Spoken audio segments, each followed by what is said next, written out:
It was December of 2019. The president was just weeks away from being impeached for the first time. It was a stressful, chaotic time for the White House, and yet President Trump's mind was elsewhere. We have a situation where we're looking very strongly at sinks and showers and other elements of bathrooms. People are flushing toilets 10 times, 15 times, as opposed to once. They end up using more water. So EPA is looking at that very strongly, at my suggestion. Now, in this job that I am privileged to have, I have traveled all over this country, literally. I have interviewed hundreds and hundreds of people about the problems that they've got in their everyday lives. And not once has anyone told me that they wish the President of the United States would increase the internal velocity of their toilets or the water coming out of their sinks. But for a while, it was something Donald Trump was kind of obsessed with. I said, sinks, showers, and toilets. It's the shower, it's the sink. I won't talk about the fact that people have to flush their toilet 15 times. Okay. Dishwashers, sinks, toilets, and showers. We won't talk about toilets. Toilets. Sinks, right? Showers. And what goes with a sink and a shower? Truly the oddest call and response of all time, making the audience scream, "Toilets!" back at you. Here's the thing. I don't really care why Donald Trump was obsessed with toilets. To be perfectly honest, I don't really want to know why or where he got involved in discussions about having to flush toilets 15 times. Unfortunately, though, the former president's bizarre predilection for toilets is, in fact, in the news today. And as a serious journalist, it is my duty to tell you about it. According to the New York Times reporter Maggie Haberman, when Donald Trump was president, his staff used to periodically find wads of printed paper clogging the White House toilets.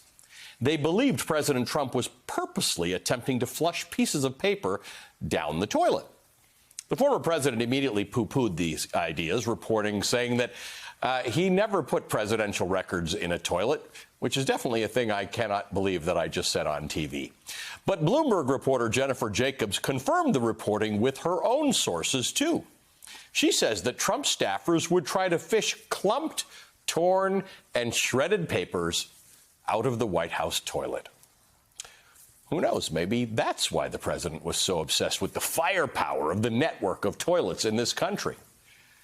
What this reporting does make clear, though, is that Donald Trump has certainly deployed a diverse range of tactics for destroying presidential records.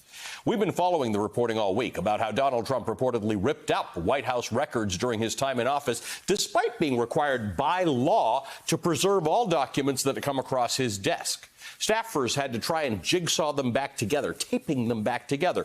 Other documents were just destroyed entirely, put into burn bags. Didn't even know what burn bags were. They were put into burn bags for staffers to decide what to keep, what to shred, and potentially what to burn. One of the president's former aides, Omarosa Manigault-Newman, told me on my show on Sunday that she once even saw Donald Trump chewing up the remains of a document he had shredded in the Oval Office. He literally put the paper in his mouth to destroy it. A germaphobe, by the way, didn't put much in his mouth. Just today, the New York Times reported that the January 6th investigation in Congress has found gaps in the official White House telephone logs on the day of the Capitol attack. This week, the Washington Post has reported that he also improperly took 15 boxes of materials to Mar-a-Lago, which had to be later retrieved by the National Archives. And tonight, the Washington Post is out with a huge scoop about what exactly was in those 15 boxes. Here's the lead. Quote, some of the White House documents that Donald Trump improperly took to his Mar-a-Lago residence were clearly marked as classified, including documents at the top secret level, according to two people familiar with the matter. While it was unclear how many classified documents were among those received by the National Archives and Records Administration, some bore markings that the information was extremely sensitive and would be limited to a small group of officials with authority to view such highly classified information, end quote. The handling of sensitive classified information is a highly regulated thing. Mishandling that kind of material is against the law.